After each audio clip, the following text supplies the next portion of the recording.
Hi, it is our favorite time of the week. It is time for Route 10. My name is Vanessa. I'm Darren. Very soon we will be celebrating 50 years of independence, a great milestone for such a small country. Route 10 is our contribution to this historic event.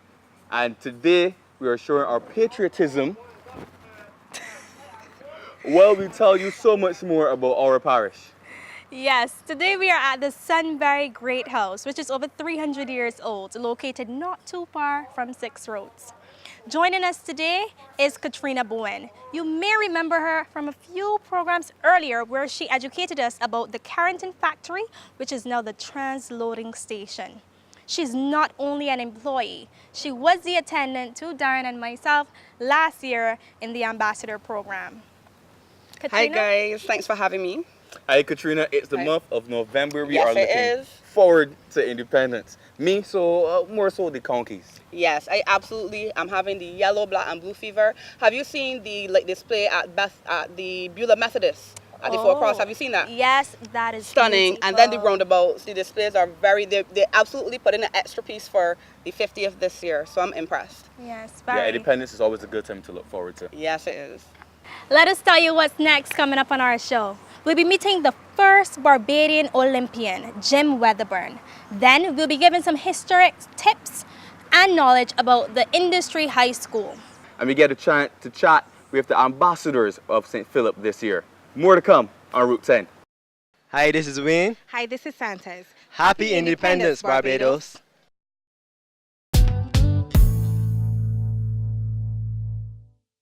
Hi, and welcome back to Route 10.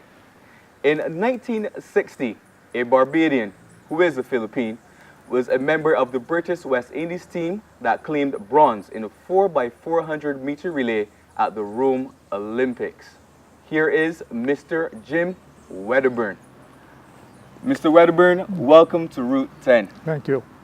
Now, what I know of the 1960 Olympics, Barbados, first of all, was not independent as yet, so you ran as a member of the British West Indies team, and your teammates were Jamaican.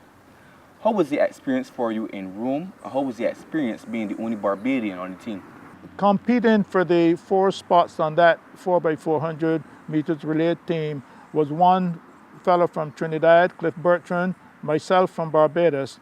Then there was George Carr, Keith Gardner, and the Spence twins, Mal and Mel, from Jamaica. And you know the Jamaicans wanted a 4-man team. A full Jamaican A team. full Jamaican team. But I had to spoil that because I went to law school and they told me at large they can because they think they can. And I thought I could. And I remember coming out from under the tunnel, and Herb McKinley, who was the Jamaican coach and eventually our coach, shouted at me and he said, "Come on, Jim, they're coming at you." And I remember walking from that starting line, from that tunnel right to the starting line. And this just ringing in my ears, "They're coming at you, they're coming at you." Remember, I was in the 8th lane, the outside lane, and I was the first. So I couldn't mess up. If I mess up, can you imagine all the Jamaicans be coming at me? And Mr. Lynch was also telling me all Barbados is depending on you. So there was pressure. But I came through. When you look back and see all the work that you put in to get there, it was rewarding. Right now, with all the Olympic hype, Bolt, the other Olympians, athletics is really at its peak. Was it similarly the same when you were running? No, it was not. The only time athletics took front page was for the inter-school sports. Immediately after the Olympics, I went back to school. I was in university at the time. The following summer, I brought the medal home. Nobody was interested in it. All the attention that I'm getting now, thanks to Barbadian for winning that medal. Now that was 40 years between myself and Barbadian. I'm hoping that it's not another 40 years between Barbadian and the next medal. Mr. Wedderburn, what advice or encouragement would you give to any of the young athletes that are starting off now? Well, I can tell them first off that getting an athletic scholarship to the U.S. was a life changer for me. So if you are interested in athletics, my advice is to stay focused, work hard, try to get that scholarship, and you will get a free education, plus you get the opportunity to take part in big meets and hopefully represent Barbados at the Olympics. You know, so focus, work hard, and your chances are much better. Thank you very much, Mr. Wedderburn. It has been a pleasure. Thank you. Next up, hear about Industry High on Route 10. Hi, my name is Elvis Hamilton. Happy Independence, Barbados.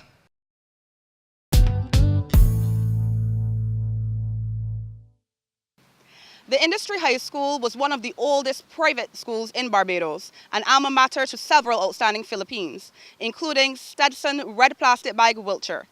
Though the school is now closed, its legacy lives on. The Industry High School started in 1926, being the brainchild of Hilda Ashton Skeen. She was just over 23 years. She began the school with 12 children in 6 rows St. Philip. Parents realized the importance of education as the tool for upward mobility, and there was a great emphasis on getting the best available within one's means at the time. And they found in the scheme what answered their needs on the one hand and the aspirations of parents on the other. Mesquine's aim was to provide a curriculum tailored to meet the needs of the children who came to her and fitting in with the general needs of the country at the time. She always had a very practical component to take care of those who were otherwise interested, but there was always a strong academic program, and that was underlined by firm discipline.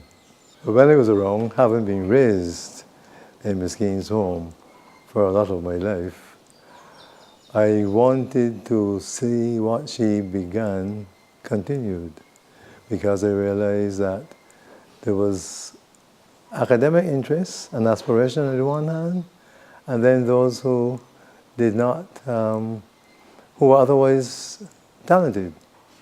So we always aimed to have a dual program. The government began around 1965 to give bursaries, etc., and that enabled the private schools to survive. But in latter years, as we all know, that has been under financial challenge, and parents found it challenging to meet school fees. Debts began to rise, and we just had to give way to the trend. The woodwork and craft shop, which has always predominated somewhat in latter years, is still open, and it is a craft center where we teach, train, and trade. And every year, the work of the children is showcased at whatever exhibition is on hand, and usually, this year as well, we win prizes. We would love to see the school revamped and the facilities used to continue to serve, because we realize that the challenges of the past are still with us, both financially, academically, and there is yet the need for the skills to be developed. The industry school should never be forgotten, as it remains a landmark in the St. Philip community. Speaking of community, Darren and Vanessa, as you know, represented St. Philip last year as the Parish Ambassadors. This year, we're represented by Shanesse and Tyrel. Darren and Vanessa are now going to have a chat with them, and they're going to let us know what the year has been like for them. Thank you, Katrina. Tyrel and Shanesse, welcome to Route 10. Thank you. Thank you. Nice. My first question to you guys as Parish Ambassadors for St. Philip is, what made you decide to be a part of the CICS program and also represent Parish of St. Philip? Well, for me, the fact that I born in St. Philip and I work in St. Philip, I thought it was an easy decision just to come and give back to St. Philip in any way possible. And how about you? I was told about the program from the previous ambassadors from last year. And what has this journey been like for you? It's been hectic, but it has been very good. You learn a lot about your parish, about your community, and it feels good that you can give back to your community as well. Okay, so a lot of us have been wondering, I know myself, I've been watching closely of Tyrel and yourself, Shanesse. I really would like you to tell us more about your project this year. Well, the project this year is, it won't show St. Philip cares as a community. There's also an acronym for culture, agriculture, religion, education, and sports. But, well, for me coming up, it was like this. When you leave home, you go town, you leave the clothes on the line. You come at home, the rain came down, the neighbors pick up the clothes. And that's just a little bit to show St. Philip cares, they care for the young, they look out for you. So this was just the project, the name. I thought that it really did something for it. We did a lot of general meetings as well as community walkthroughs. We had a cultural service of song. We also had the pinnacle of our project. We had a gems ceremony. Also with religion, we did some church visits. And for sports, Shanesse came second in a race. She blasted. Whoa. We also attended Prison Week, where we attended the sports day that they had. It was very interesting. Especially they had a netball team that was being contested against BDF, and they were named St. Philip Gems. How ironic. And for education, we did some quizzes to get the school children involved as well. Just to educate them about St. Philip. And they actually educated us. Some of the questions I didn't even know how to answer. This year we celebrate 50 years of independence. How does your project lend to this? And do you have anything to say to the public in regards to 50 years anniversary? Well, for me, 50 years anniversary represents a milestone in Barbados. We're independent, we're free, we can make our own decisions. And the people of St. Philip have started that fight long before independence started, including Bassa, who led the rebellion to start to free the slaves and start us on that path down to independence. What about you, Shanesse? We in St. Philip also have our own gems, which also contributed to the 50th celebrations. You can speak about Florence Dish, which helped a lot with education, as well as rental weeks.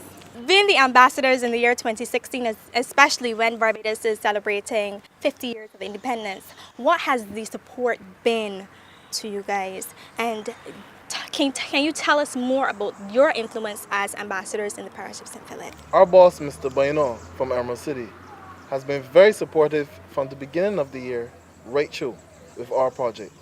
Also, many other customers or people on the road who see us, they say, Mr. Ambassador, sir, how are you? And they ask about our project and they support us in the venture that we're doing. And we make sure to talk about independence and how it's been for them and what it represents for them. And we get tons of feedback. So I know St. Philip is supporting us. Okay. Tyrel, you cannot forget about the community groups who has also lent their hand in a lot of our activities. For instance, St. Philip South DEO, Breathing to Come From, and many others. Yes, please. Can't forget about them. They lent us many support. Okay. Tyrel, you remembered our mission statement, what we were supposed to do for the 50th anniversary to let all Philippines know? Yes, I remember the mission statement. We should not only celebrate independence for a day, not per month, but all year round. When we come back, we'll be taking a tour of the Sunbury Great House. I am Tyrel Carter. I am Shanesse Mottley, and we are the St. Philip Parish Ambassadors for 2016. And we would like to say, Happy 50th Independence Anniversary, Barbados!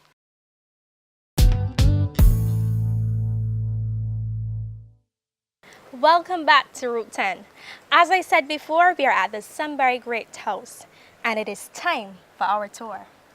Hi, welcome to Sunbury Great House. My name is Patricia, Hi, Patricia. Hi, Patricia. I'm sure you have so much to tell us about Sunbury Great House today. Yes, I do. Sunbury Great House is an old historic sugar plantation house, well over 300 years old, built in the early 1660s by an Irish planter called Matthew Shack. Bought back in 1981 by the Barbadian couple. Standing in the glass case is Mr. Keith Melville and his wife Angela Melville. The both of them lived in this house until 1985. Officially, it was open to the public in 1984. The Great House is open every day except Christmas Day to the general public, from 9 to 5 o'clock. Okay. The last store we started at 4:30. Okay. You spoke about different types of furniture. When I come on a tour of the Sunbury Great House, what other artifacts would I be seeing? You'll be seeing like the old birthing chair upstairs. You'll be seeing the old bathrooms. You'll be seeing like the mahogany tables, which is made from a Honduras mahogany, well over 200 years old. And the oldest section of the house, which is called the planter's office to my right. In there's an old planter's desk, which is over 200 years old. And you'll notice lots of old calculators from 1905, 1940. And the 3 early Barbies are planter chairs, which was mainly used for relaxing. Are there any events that you host here? At Sunbury Great House, we do lots of weddings, dinners, parties, a lot of school activities, like where they would come to learn history and what's going on here at Sunbury. Thank you, Patricia, for your tour today. I'm sure those who see what's happening here at Sunbury Great House are setting a date in their planner to come visit you. Okay, thank you. You're welcome. We just heard from Patricia. Now let's hear from Donna Simpson, Managing Director at the Sunbury Great House, just to give us a bit more information about their activities. Hi, good afternoon. Hi, and welcome to Route 10, Donna. Thank you. It's nice to be on Route 10 and moving. Patricia gave us some of the information regarding tours that you offer. Can you tell us more of the activities? As many of you would know, we have fantastic food at Sunbury. It's open daily. We have daily specials. We have the visitors that come in on the cruise ships who visit us for lunches, for just a drink. We also do a demonstration tour where we teach the guests how to make rum punch and fish cakes and corn and oil and chicken and plantain and tell them all about our wonderful rum of Barbados. But of course, Independence is coming up. And as it is on a Sunday, you have to book in early. So if you're coming for Independence Sunday, you've got to book early. All right, that's what's to expect coming up for the 50th anniversary. On a day-to-day activity, what are the pricings like for those who want to enjoy lunch here or tour? Well, at the moment, as I say, we're doing specials every day, and the specials are ranging between $15 and $25. But our standard buffet is $48. If you're close and you come regularly, we do what we call a 5 for $25, any 5 items for $25. All right, we're here right now. We're having a great time. We're loving the ambiance. We're loving the service. But to those who are not here or have not been here as yet, what can we tell them Sunbury has to offer?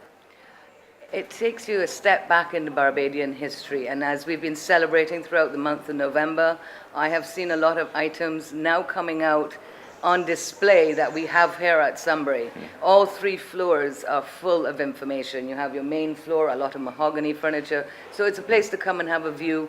You have the gardens to wander through. We have some very unique trees, like we believe to be that Thomas Daniel planted the first mahogany grove. But we have the largest collection of animal-drawn vehicles, including the gun carriage and the dray carts and various things that used to plow and rake, and before we had the motor vehicles. Thank you, Donna, for having us here today.